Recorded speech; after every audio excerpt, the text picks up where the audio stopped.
प्रश्न वर्षों से लोगों के मन में कौतूहल और श्रद्धा का विषय बना हुआ है। बिना अन्न जल के माता सीता लंका में 11 महीने तक कैसे जीवित रहीं? ये प्रश्न केवल धार्मिक या पौराणिक दृष्टिकोण से नहीं, बल्कि आध्यात्मिक और प्रतीकात्मक दृष्टिकोण से भी अत्यंत महत्वपूर्ण है। आइए इसका उत्तर विस्तार से समझते हैं। वाल्मीकि रामायण, तुलसीदास की रामचरितमानस और अन्य कई ग्रंथों में वर्णित है कि रावण माता सीता का हरण कर उन्हें लंका ले गया और वहां अशोक वाटिका में रखा। रावण ने उन्हें अपने महल में न रखकर इस वाटिका में इसलिए रखा क्योंकि वह जानता था कि सीता का आचरण, तप और शक्ति अत्यंत दिव्य है और वह उनकी इच्छा के विरुद्ध कुछ नहीं कर सकता था। अशोक वाटिका एक सुंदर, शुद्ध और शांत स्थान था, परंतु वहां सीता जी अकेली थी, दुखी थी और रावण के बार बार विवाह प्रस्तावों को ठुकरा रही थी। उन्होंने स्वयं को भूमि पर बैठकर भगवान राम के ध्यान में लीन कर लिया था। यह मानसिक स्थिति भी उनके जीवित रहने में सहायक रही।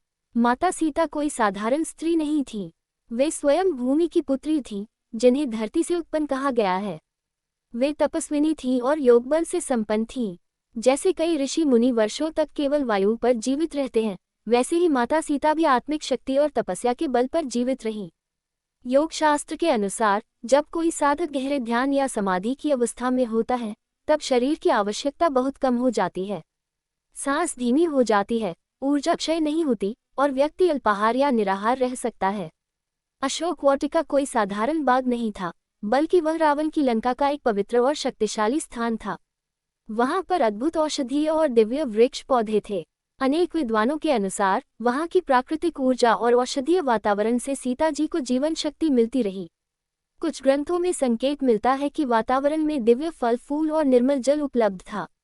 हालांकि माता सीता ने व्रत लिया था कि जब तक राम उन्हें मुक्त नहीं कराते, वे अन्न जल ग्रहण नहीं करेगी। इसलिए उन्होंने बहुत अल्प मात्रा में, केवल जीवित रहने के लिए, वनस्पति रस या जल ग्रहण किया होगा। सीता माता के जीवित रहने का सबसे बड़ा कारण था उनका दृढ़ संकल्प और मानसिक शक्ति। उन्होंने प्रण लिया था कि वे केवल श्री राम को ही अपना पति मानेंगी और उनकी प्रतीक्षा करेगी, चाहे इसमें उन्हें कितना भी समय लगे या कष्ट सहना पड़े। ये संकल्प उन्हें भीतर से शक्ति देता रहा। मानव शरीर की जीवनी शक्ति जब अत्यंत प्रबल होती है, तब वह असंभव को संभव बना देती है। ये केवल धार्मिक विश्वास नहीं, बल्कि मनोविज्ञान और विज्ञान भी मानते हैं कि मजबूत इच्छाशक्ति से शरीर की सीमाएं भी लांघी जा सकती हैं। रामायण को केवल ऐतिहासिक नहीं, आध्यात्मिक ग्रंथ के रूप में भी देखा जाता है। उसमें कई बातें प्रतीकात्मक होती हैं। माता सीता की लंका में स्थिति नारी की अस्मिता, संयम और शक्ति का प्रतीक है।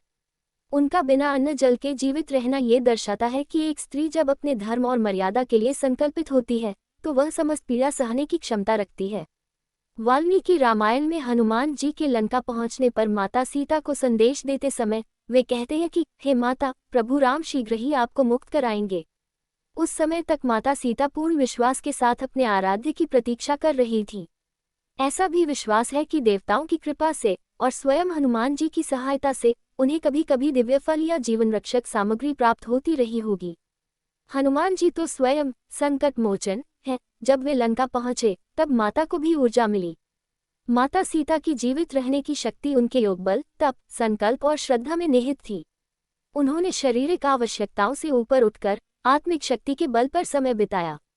लंका की अशोक वाटिका एक दिव्य स्थान था, जहां प्राकृतिक ऊर्जा और शुद्ध वातावरण उनकी सहायक शक्ति बना।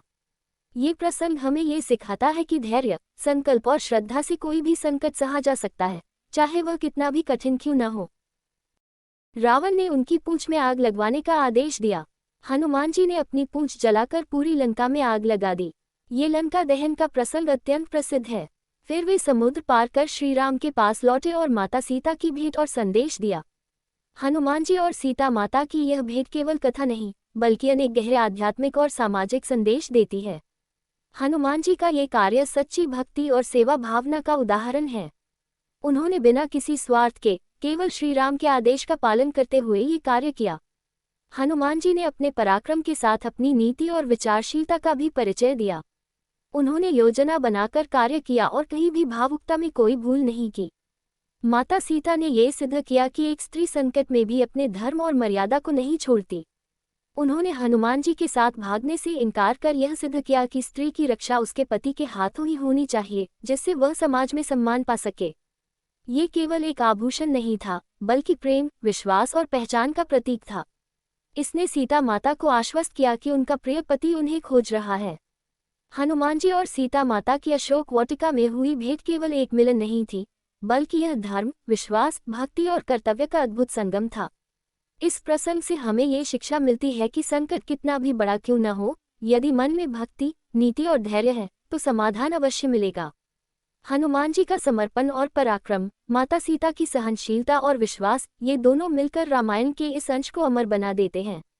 ये प्रसंग केवल धार्मिक दृष्टि से नहीं, बल्कि नैतिक और सामाजिक शिक्षा की दृष्टि से भी अत्यंत महत्वपूर्ण है।